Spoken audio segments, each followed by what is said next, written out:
Tôi sẽ nói với các anh chị về cái vấn đề gọi là công bằng và dung hòa.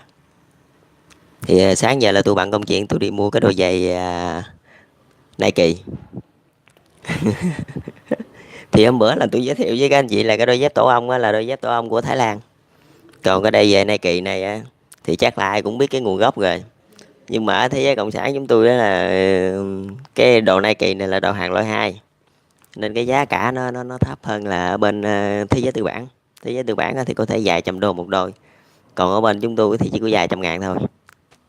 Vài trăm ngàn là bằng chừng 10 đô tới 20 đô thôi, hoặc là 50 đô trở lại, chứ nó không thể nào mắc hơn được, tại vì mắc hơn người ta không có mua nổi, mà người ta mua không nổi thì đâu có kinh doanh được. Này là gọi là hàng nhái thì nó cũng không phải, mà là gọi là hàng loại 2. Thì thế giới tư bản thì bữa tôi nói với các anh chị rồi đó, thế giới tư bản luôn bán hàng loại 1, và cái giá cả nó là đắt hơn, tại vì nó là một cái sản phẩm mà xuất phát từ một cái nước gọi là văn minh hàng đầu thế giới. Còn bên thế giới cộng sản là bán hàng loại 2, là sản phẩm xuất phát từ một cái nước có nền văn minh thấp hơn một chút. Đó là mình căn cứ vô cái cơ sở, cái điều kiện thực tế thôi mà mình cho ra cái sản phẩm đó, chứ mình không có căn cứ ở trên trời dưới biển gì chứ. Mình đâu thể nào thấy người ta ra cái sản phẩm 10.000 rồi mình cũng bắt chước mình ra cái sản phẩm 10.000 giống hệt, vậy là không phải. Ở đây tôi nói với vấn đề công bằng và dung hòa, mà cái vấn đề này rất là quan trọng nha các anh chị. Nó là nguồn gốc của tất cả những cuộc chiến tranh. Mà hồi ngày xưa ông thái tử Tất Đạt Đa đó, là cái người ông Phật Thích Ca đó, là ông sáng lập ra cái đạo Phật đó. Là ông hồi ngày xưa ông là thái tử, mà ông bỏ cái ngôi vị thái tử để mà ông đi tu, để mà nói chung là ông cũng chán nản những cái cuộc chiến tranh mà ông đi tu thôi. Nhưng mà đối với tôi đi tu không có giải quyết được, trừ khi nào mình cầm quyền thì mình mới lái con tàu được, thì mình mới giải quyết hòa bình hay là chiến tranh. Chứ còn mình đi tu thì mình không có thể nào mà mình nói bằng miệng được.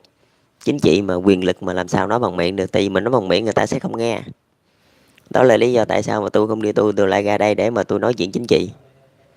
Tại vì chỉ khi nào mà tôi nắm quyền thì tôi mới thể nào mà tôi lái con tàu của thế giới này nó không có chiến tranh. Chứ nếu mà các anh chị nghĩ bây giờ tôi ngồi trên một cái đỉnh núi nào đó mà tôi tu đạo đi, là tôi đâu có nói chuyện với ai được. Những cái lời tôi nói chỉ là phiến diện thì là một phía thôi, người ta sẽ không nghe. Còn chừng nào mà tôi cầm quyền đi, tôi có quân đội trong tay đó, tôi mà muốn không chiến tranh chỗ nào đó, phải không, chỗ nào mà chiến tranh mà tôi muốn chống lại cái cuộc chiến tranh đó, tôi sẽ đổ quân tôi ngăn lại. Đó là lý do tại sao mà tôi ra tôi cầm quyền, chứ tôi không ngồi ở nhà, phải không? Thì khi mà tôi ra đây tôi cầm quyền rồi, tôi lại có mục đích riêng của tôi là như vậy. Mà tôi lại nói tới vấn đề công bằng và dung hòa, là cái nguồn gốc này là cái nguồn gốc của chiến tranh nha. Các anh chị mà không có nhận định rõ đó, phải không, là khi mà các anh chị không nhận định rõ rồi đó, nó nhập nhằng ở cái chỗ đó đó, nó hơi dướng mắt rồi đó, là nó sẽ xảy ra tranh đấu.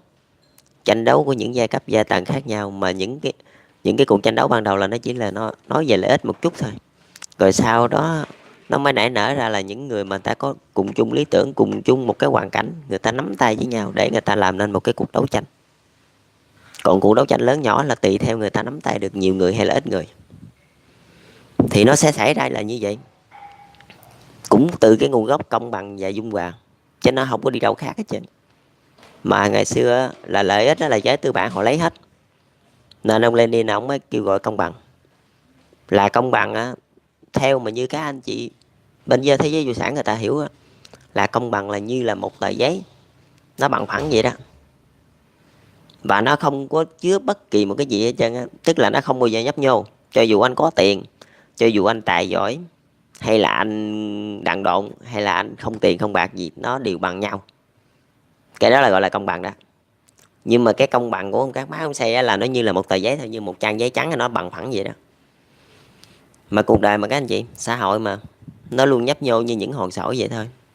Thì các anh chị ra bãi biển đi, các anh chị có bao giờ thấy một bãi biển nào mà nó bằng phẳng không? Không bao giờ có, nó nhấp nhô. Mà cái người đi tắm biển người ta lại chấp nhận với cái sự nhấp nhô đó. Tức là bãi nào có cát thì mình tắm, còn bãi nào đá thì mình chỉ đi tham quan thôi, chứ làm sao mình nhảy xuống được, tại vì đá không làm sao mình nhảy xuống đó được. Đó chính là mình chỉ ví dụ một cái chuyện đơn giản thôi, tức là người ta dung hòa tới những cái có sẵn. Như khi các anh chị ra bãi biển thì các anh chị thấy đó, nhiều bãi biển đá không, các anh chị đâu tắm được. Không lẽ các anh chị đòi hỏi các anh chị mời các anh chị đem xe, đem trang thiết bị cơ giới lại, các anh chị đục cho banh cái núi đó để mà các anh chị làm cái bãi tắm? Thì theo cái cách của ông các má là như vậy đó. Ở chỗ nào mà không bằng là ông đem cơ giới lại, ông đục cho banh hết, ông làm cho bằng.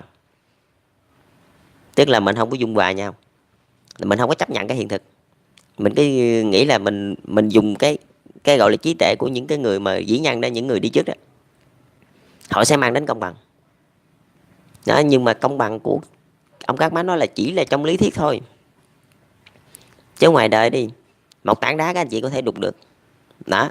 Tôi chấp nhận là đó, tôi cho rằng các anh chị có thể đục mà gọi là cái đỉnh mà Everest luôn. Ngày mai các anh chị có thể đưa trang thiết bị cơ giới đó, các anh chị đánh mìn TNT đó, có thể là banh luôn cái đỉnh đó luôn. Tôi chấp nhận cái chuyện đó. Nhưng mà tôi nói thiệt luôn, ví như tài sản đi, như bây giờ tôi nói chuyện đơn giản thôi, ví như tài sản của chú Donald Trump đi đó. Tôi nói tôi ví dụ thôi nha, ổng có được 1 tỷ đô la đi, thì ở đây ai cào bằng được cái tài sản của ổng đây, ai đục được cái tài sản đó để mà thành ra công bằng với xã hội này, thấy không? Cái đó mình nói chuyện là thực tế thôi, chứ mình đâu nói chuyện trên mây dưới gió gì đâu, phải không? Các anh chị có thể đục được cái núi đó, phải không? Cái núi là một cái gọi là cái sự tự nhiên thôi, nó không có của ai hết, thì các anh chị đụng vô người ta đâu có nói. Nhưng mà các anh chị đụng vô cái núi tiền của người ta đi đó, tài sản của chú Donald Trump đó đó, các anh chị đụng vô một cái đi rồi các anh chị biết, phải không? Mà với tôi bây giờ cũng vậy thôi, nhưng bây giờ tài sản của tôi thôi, các anh chị mình cứ đục đục cho nó bằng với thiên hạ, làm sao mà tôi chịu được cái chuyện đó, trong khi công sức lao động tôi đổ ra biết bao nhiêu, phải không? Tôi mới được cái khối tài sản đó. Thì chú Donald Trump cũng vậy thôi, thì ông đã đổ ra bao nhiêu công sức ông mới được cái khối tài sản đó, chứ không phải trên trời mà rớt xuống mà ông có được đâu. Mà các anh chị lại đó, các anh chị đục cho bằng với những người khác thì làm sao người ta chấp nhận được cái chuyện đó, thấy không? Nó không không bao giờ có cái chuyện mà gọi là đục ra cho bằng, mà là mình phải chấp nhận. Thì ví như các anh chị đi tắm biển thôi, các anh chị có bao giờ đục cái núi không? Không bao giờ. Các anh chị làm gì mà có chuyện đục cái núi, các anh chị chỉ tắm ở những bãi cát thôi đó. Còn chỗ nào có núi các anh chị bỏ qua, chị đi tham quan. Thì ở ở đối với xã hội thì chúng ta cũng dùng như vậy, chúng ta cũng áp dụng vào như vậy. Không có cái gì mà ở đây mà gọi là cao sang hay mà gọi là khó hiểu hết. Nó rất là dễ hiểu, nó không có gì khó hiểu hết.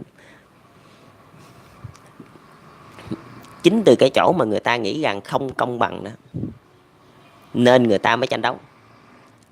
Từ ban đầu thì chỉ có 1 2 người thôi, nhưng mà dần về sau đó họ mới lôi kéo với nhau, tức là nhiều người họ đồng cảnh ngộ với nhau, nhiều người họ chung cái lý tưởng với nhau, nên họ mới tranh đấu cùng nhau, nên mới nảy nở ra cái đảng xã hội đó, nên nó mới nảy nở ra thế giới cộng sản và thế giới tư bản. Nó là hai trường phái khác nhau hoàn toàn. Tại vì sao? Tại vì người ta nghĩ không công bằng. Mà công bằng ở trong ông Các Mát đó là ông đục cái núi tiền của người ta đó. Với như ông chú Donald Trump mà có 1 tỷ không, là ngày mai ông lại ông tịch thu hết đó. Ông đục cái núi tiền của người ta đó, chứ không phải chơi ông đục cái tài sản của người ta đó. Mà đâu phải cái tài sản đó trên trời mà rớt xuống đâu, cái tài sản đó cũng phải là sức lao động. Thì ngày qua tôi đã nói với các anh chị rồi đó, ông không có chấp nhận được cái sức lao động, ông không có chấp nhận được cái giá trị lợi ích của một người lao động họ tạo ra cái thành quả đó và họ xứng đáng được nhận. Ông không chấp nhận chuyện đó, mà ông chỉ cào bằng thôi, rồi ông chia cho đều. Ông nghĩ như vậy là công bằng. Công bằng của ông là một tờ giấy trắng, nó bằng như một tờ giấy vậy đó. Nhưng mà xã hội làm sao công bằng hả các anh chị? Xã hội làm sao mà bằng được như tờ giấy?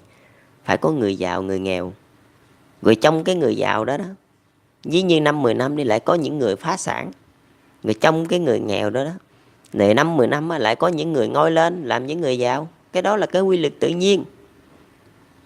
Không? Các anh chị đâu có cấm được đâu. Mà ở bên phương Đông người ta có một câu nói rất là hay đó, không ai giàu ba họ, không ai khó ba đời. Là cái câu đó nó hình thành cách đây mấy ngàn năm rồi.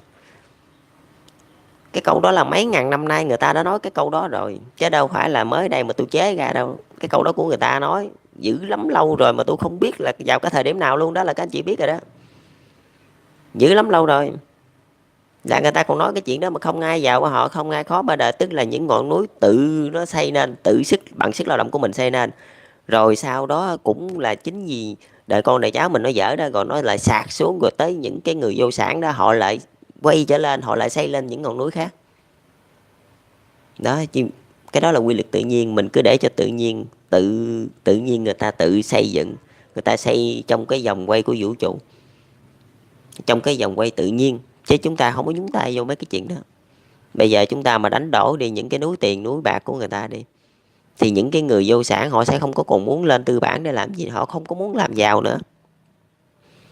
Mà họ không muốn làm giàu, mà tất cả người dân trong một quốc gia đi, tôi giả sử đi, đều là vô sản hết, đều là không có tài sản hết, là cái quốc gia đó phải là quốc gia nghèo không? Các anh chị nghĩ kỹ thôi. Anh vô sản là gì? Là anh không có tài sản, anh không có tiền đó. Anh không có tiền là gì? Là nghèo, nói thẳng. Chứ khỏi có nói dòng do vô sản hay là nghèo gì.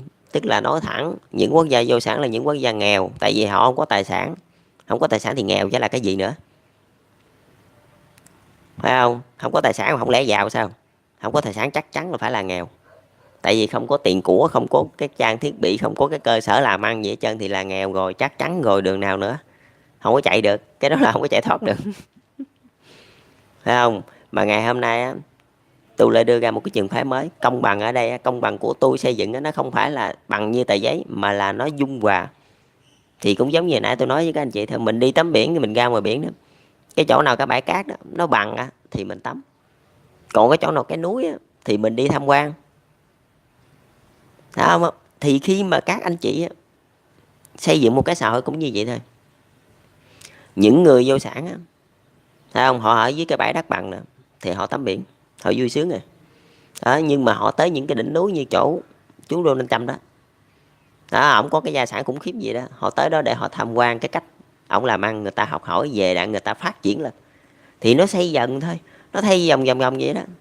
Rồi 20-30 năm hoặc 5-10 năm lại có những người sạt xuống, những người mà tỷ phú đó họ sạt xuống, rồi sau đó lại có những người khác ngôi lên.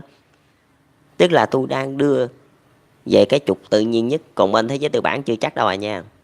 Thế giới tư bản là họ giữ rất là kỹ nha, không có cái vụ sạt xuống đâu. Còn hiện tại mà cái mà mình đang xây luôn là sẽ cho phép người ta có thể sạt. Nhưng mà nói gì nói thế chứ cũng chưa có sạt đâu. Tại vì người ta nắm tay với chính phủ làm ăn thì có bao giờ mà sạt đâu. Người ta không cần suy nghĩ, tại vì ở đó chính phủ lo hết trơn rồi. Họ không cần suy nghĩ. Tức là mình ngăn chặn cái chuyện mình những đỉnh núi người ta sạt xuống, nhưng mà mình lại tạo điều kiện cho những người vô sản họ xây nên những đỉnh núi mới. Đó. Và những cái nước mà gọi là chủ nghĩa xã hội đó là người ta gọi là những cái nước cộng sản, chứ không phải là vô sản. Cộng sản là cộng nhiều tài sản của nhiều giai tầng khác nhau lại, nó mới ra một cái quốc gia cộng sản. Còn á, mà vô sản á, là nghèo. Quốc gia nào mà vô sản là chắc chắn là nghèo rồi, không có thể nào mà chối cãi được cái chuyện đó đâu. Nghèo rồi làm ăn cái gì nữa. Nó không công bằng ở đây là mình dung hòa lợi ích. Ví như đi, người giàu họ bỏ vốn họ lấy 7 đồng, còn người nghèo họ không có bỏ vốn, họ bỏ công họ lấy 3 đồng. Đó là cái kết quả, đó là những người trong xã hội người ta chấp nhận với cái kết quả đó thì gọi là công bằng. Ví như bây giờ tôi giả dụ một cái chuyện đơn giản thôi. Ví như trong một cái cuộc thi mà gọi là quốc tế đi, cuộc thi gì đó cũng được. Trong đó có 3 người, mà chỉ có một giải nhất thôi nha. Trong đó có 3 người thôi. Một là con của ông tổng thư ký Liên Hợp Quốc, hai là con của ông tổng thống Mỹ, ba là một người da màu. Tức là tôi ví dụ đơn giản thôi nha. Đó, 3 người đó, đó. Mà nếu trong cuộc thi rồi đó, tôi chắc chắn rằng con của ông tổng thư ký Liên Hợp Quốc với con của ông tổng thống Mỹ là sẽ được điểm cộng. Còn cái người da màu đó không có được điểm cộng. Thấy không? Mà ở Việt Nam ở Việt Nam tôi á, là người ta có cái câu á, gọi là con cháu bà chúa xứ đó. Đó, là con cháu những ông lớn, còn ông cháu cha đó thì gọi vaccine là COCC, đó là con ông cháu cha đó. Họ mà tham dự cuộc thi đó là người ta, hội đồng giám khảo người ta sẽ cho họ ít nhất được 1 điểm cộng. Mà những người bình thường họ không thể nào mà họ cự được. Cái đó sao gọi là công bằng? Cái đó đâu có công bằng đâu. Cái đó gọi là dung hòa lợi ích đôi bên. Nghĩa là thời cha ông người ta cống hiến quá nhiều, bây giờ người ta được hưởng những cái ưu ái hơi đặc quyền một chút xíu. Phải không? Còn nếu mà các anh chị mà muốn vượt qua họ, phải không, các anh chị phải giỏi. Cơ hội luôn đến chứ không phải là không đến. Đừng có nghĩ là người ta vậy là người ta đèo mình, không phải. Phải không? Tại vì thời cha ông người ta cống hiến quá nhiều, bây giờ người ta được một chút xíu đặc quyền thôi. Chứ người ta chỉ có 1 điểm làm sao ta thắng các anh chị được nếu các anh chị giỏi thực sự. Phải không? Cái chuyện đó là bình thường. Gọi là dung hòa lợi ích với nhau. Chứ ở đây không có công bằng. Không phải là không có công bằng, mà là công bằng là theo cái kiểu là mình chấp nhận nhau. Tức là tôi tới đỉnh núi là tôi tham quan thôi, còn tôi ra bãi biển tôi mới tắm. Tôi chấp nhận nhau, tôi chấp nhận cái quy luật tự nhiên. Chứ không phải tôi như ông Cát Mát là tôi đem cơ giới là tôi đục cho banh cái đỉnh núi, để mà tôi chảy ra cho bằng với những bãi cát là không nên, là không nên làm chuyện đó. Công bằng như vậy là chỉ trong lý thuyết thôi, tại vì cuộc đời này các anh chị đâu thể nào mà đem bom TNT mà các anh chị đánh cho banh cái đỉnh Everest được, nó quá vô nghĩa. Ai đâu mà làm mấy chuyện đó để làm gì. Còn mình ở đây công bằng là mình dung hòa lợi ích đôi bên, và xã hội người ta chấp nhận với cái chuyện đó, người ta chấp nhận với cái kết quả đó, người ta nghĩ như vậy là đúng rồi, như vậy là phải rồi, nghĩa là công bằng. Nào, chứ không có cái vụ mà trải ra cho đều như một tờ giấy mới gọi là công bằng, là không phải. Là các anh chị đã nghĩ sai về cái lý luận đó rồi. Thậm chí ông Các Mát luôn, ông đã nghĩ sai về cái lý luận đó rồi. Công bằng là dung hòa lợi ích đôi bên là mới đúng, phải không? Chứ công bằng không phải là mình trải ra cho bằng như một tờ giấy, như là một cọng chỉ. Xã hội làm gì có chuyện đó. Mà nếu mà xã hội mà bằng như một cọng chỉ rồi á, thì có một câu rất là hay của người Tây đó, đó không? Là con đường thành công nào mà trải qua hồng đâu các anh chị, phải gai góc, phải nhấp nhô, phải lên xuống. Còn bên phương Đông đó, người ta lại có câu thơ rất là hay đó: ví như trên đường đời bằng phẳng cả đó, thì anh hùng hào kiệt có hơn ai. Không, nó bằng phẳng quá rồi, nó đâu có còn cái gì nữa đâu mà phát triển phát bọng gì được nữa đâu, đâu có ai phấn đấu gì đâu, thì cứ kệ luôn, tại nó bằng rồi. Mà cái mô hình đó là cái mô hình đi ngược với lại lịch sử nhân loại. Mô hình đó không có tồn tại, không tồn tại được, thấy không? Mà chỉ nằm trên lý thuyết rồi. Mình ở đây mình nói không phải là mình nói cái dở, mà chính vì cái mô hình đó đó đã xuất hiện rồi, mình sống ở trong đó mình mới phát hiện ra cái mô hình này, mình chỉnh đốn lại thôi. Chứ nói dở thì cũng phải, tại vì cái gì có cái gì mà làm ra ban đầu mà tốt đẹp đâu, phải không? Cũng phải qua cái bản 2, bản 3 đồ này kia đó, version 1 rồi version 2 đồ này kia thì mới có xài được, chứ version 1 cũng đâu có xài được. Với như ngày xưa các anh chị chế ra cái máy vi tính thôi, cái bản đầu tiên đó làm sao xài được, rồi cuối cùng mới chỉnh đốn từ từ mới xài được. Thì bây giờ tôi cũng vậy thôi. Tức là mình nói những cái chuyện về cái nhược điểm mô hình cũ, và mình khắc phục cách làm sao mà cho thế giới người ta chấp nhận được, cho các dân tộc người ta có thể chấp nhận được. Mà nếu một khi người ta đã chấp nhận nhau rồi á, là người ta đâu quánh lộn nữa, là tự nhiên hòa bình thôi, phải không? Tức là không còn tranh đấu nữa. Tại vì sao? Tại vì cái kết quả đó đó, người giàu lấy 7 đồng, người nghèo lấy 3 đồng, là cái kết quả đó người ta chấp nhận được. Cả hai bên người ta đều chấp nhận cái kết quả đó. Mà nếu mà chấp nhận rồi thì không có tranh đấu nữa. Tại vì mình đã thỏa thuận nhau, mình thống nhất với nhau là như vậy. Trước khi mình bước ra khỏi chính phủ đó, là mình nói chuyện với người dân đó, là mình đã thống nhất như vậy rồi. Mà nếu mà đã thống nhất như vậy thì đâu có còn tranh đấu nữa. Mà không còn tranh đấu nữa thì không còn chiến tranh, là tự nhiên nó đi vô hòa bình thôi. Mà hòa bình rồi mình mới nâng lên cái tầm văn minh vũ trụ đó. Chứ hòa bình rồi đâu phải là tôi đi tu như ông Phật Thích Ca để mà tôi kêu gọi mọi người hòa bình, thì cũng chưa chắc đó là được. Tức là mình ở đây mình phải giải quyết cái gút mắt trong chính trị của người ta. Mình giải quyết hết đi là thế giới tự nhiên đi vô hòa bình. Chứ không thể nào là mình đi tu rồi mình kêu kiểu này, rồi mình kêu gọi kiểu kia là không được. Tức là mình phải dấn thân vô đó và mình giải quyết cái gút mắt của người ta, những cái khó khăn mà người ta làm không được đó. Nếu mà mình muốn đưa thế giới vô hòa bình là mình phải giải quyết hết, thì thế giới tự nhiên hòa bình. Chỉ vậy thôi.